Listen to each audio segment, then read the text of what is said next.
Bam. Hi, it's Kent, and we're back with another video. This is exciting. I'm trying to get as many videos out as I can, specifically because right now I'm at my wedding or on my honeymoon. I'm not sure which, but both of which are very exciting options. So today I want to make a video about a question I got in my DM. Someone said, what's the difference between having a screen name and having your real name as your username on social media? Now, if you know me, I am at Kentersting, but obviously my name is Ken Heckel. So I decided instead of telling you which one is right, I'm gonna present the pros and cons of each and kind of let you make that decision for yourself. So let's start with real name and a few examples of people that are doing that well. So I would say if you're starting out right now, immediately straight up go for your real name. It's absolutely worth it.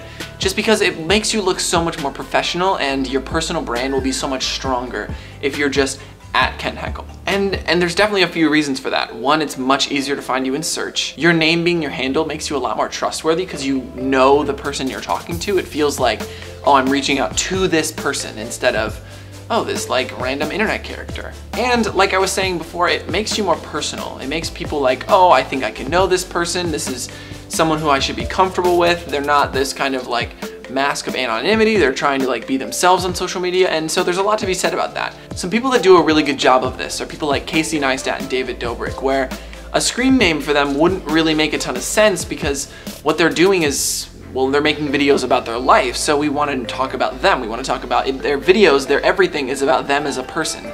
So Casey being Casey Neistat, at Casey Neistat, and David being at David Dobrik makes complete sense. Some other fun examples are Sam Sheffer and John Hill. John Hill trying to build himself as a professional skateboarder, which he is and is amazing. Highly recommend you check out his stuff. He's building himself as John Hill instead of a screen name because it just puts more recognition around his name. Same thing with Sam Sheffer, but in the tech space. Amazing videos, amazing content, but at Sam Sheffer is now becoming known in the tech space as the guy who does tech. Plus then when they get like a shout out in someone else's video, it's much easier for people to go back to their social media. If they're like, oh, I know that that guy's name was Sam Sheffer, it's much easier to find him when his name is at Sam Sheffer instead of at CornHuskFan22. If that was his username, that would be strange, but you know, just saying. And then one example I wanted to bring up, and this is maybe too specific for people, but there's a new gamer on the block. His name is Nate Hill, and his username is NateHillTV.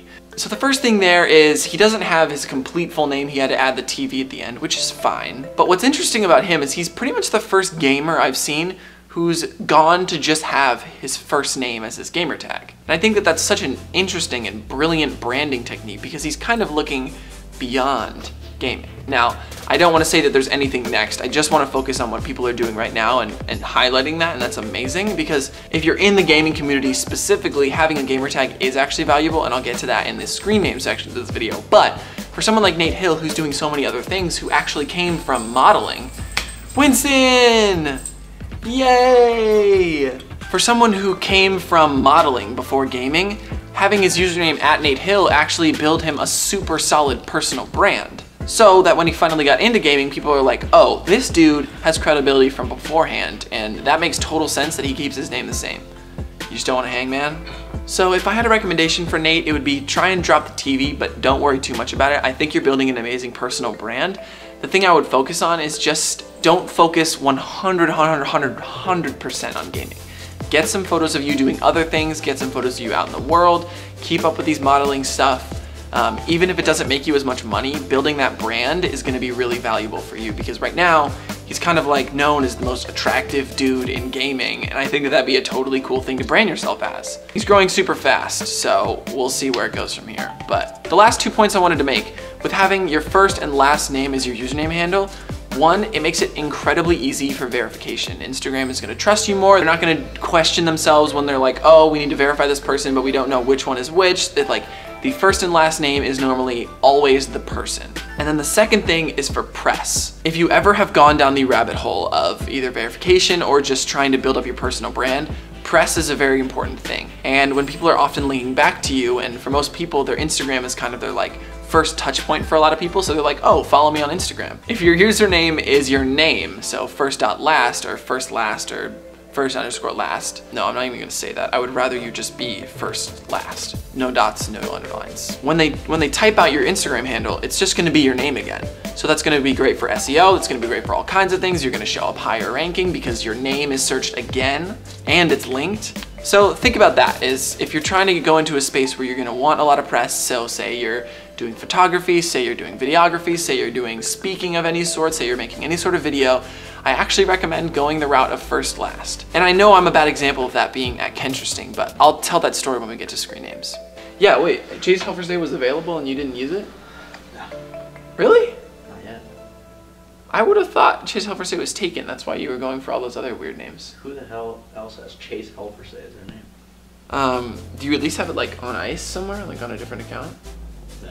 All right, good. You should definitely grab that. Because like I have like at Ken Heckel and at Kenneth Heckel and at Kenneth and at Kent and like all those usernames. Yeah, I think so. But like I said, like I got verified on at Kenteresting, so I kind of just got stuck.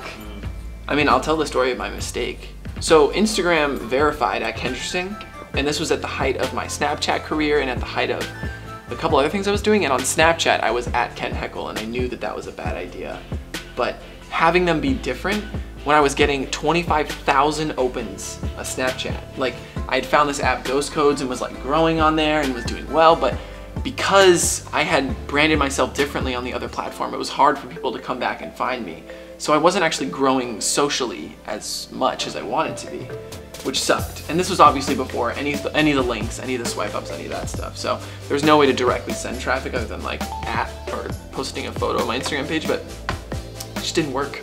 So I had to learn the hard way that, you know, having a screen name is you're either all in on it or not at all. So I tried, but that's my story there. So screen names, they can totally work. I think what makes screen names unique is the kind of story you can tell. It makes you feel like a more internet-y person, and sometimes that's really fun. I see it really work in like the tech space, and I see it really work in like the blogger space and like beauty gurus, people who just like want to be internet people and live in that space. I will give a few tips for things you can do to kind of make yourself still building a solid brand if you have a screen name. But I would say in 2018, if you don't specifically know what you're doing while going in on a screen name, change your name. Unless you have a really specific reason, I don't recommend doing it.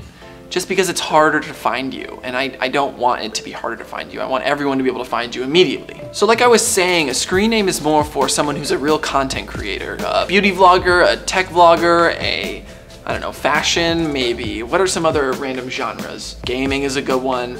There's just all kinds of reasons that you would have one, but it has to be really specific. So for a lot of us who are just like starting a business or trying to post photos of ourselves for our personal brand or trying to just like have a presence on social media, I would highly recommend your first.last.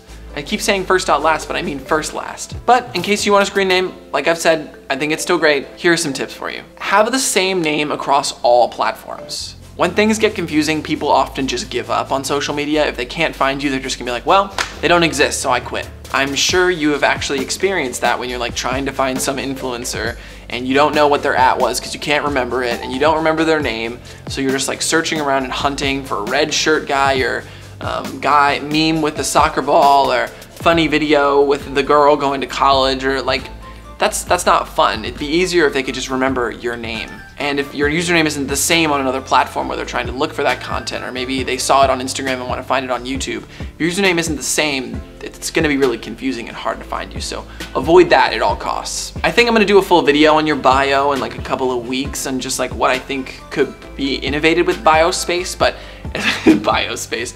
As long as your real name is in your bio, that is still searchable. So on social media, it should be able to find it. Or in that caption right under your @ handle, that's another good place to have your name. Just so people can find you. I want people to be able to find you. That is the point of this. Don't hide yourself. Ugh. One of the other values of having a screen name is I think it makes you more personable. For internet people who find other internet people with screen names, now I'm talking about people who are like into the memes and into deep internet culture.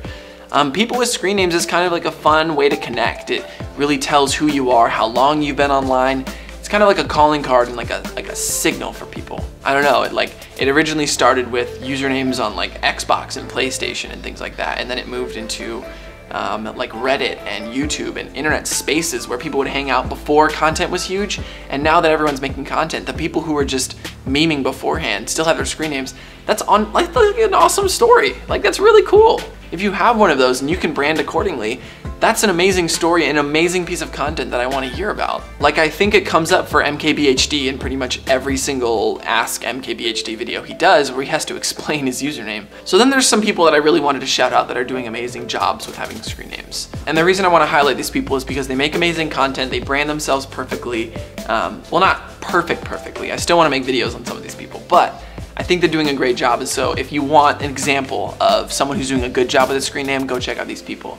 These people are D-Rock, Schmood, MKBHD again, Shonduras. Shonduras is a really cool example of someone who can go at the content world like Casey Neistat, but be Shonduras. It's kind of like what everyone calls him. I mean, when you like meet him in person, people call him Shonduras all the time, and he's like super cool with it. That's like a part of his brand. So as long as he's fully embraced that that's who he is, it works out great. If you really want something to work, you can ignore all the advice I say. As long as you're committed to it, it'll work fine. I'm just giving you some tips on what could maybe help you in the future. Two gamers I want to recommend with good use of screen names is Ninja and Tfue. Because their names are so recognizable now in the Fortnite community, their stuff just shows up everywhere. If you don't know who those people are, don't YouTube them, because if you click one video with their name in it, your search is just going to be entirely recommended of Ninja and Tfue videos.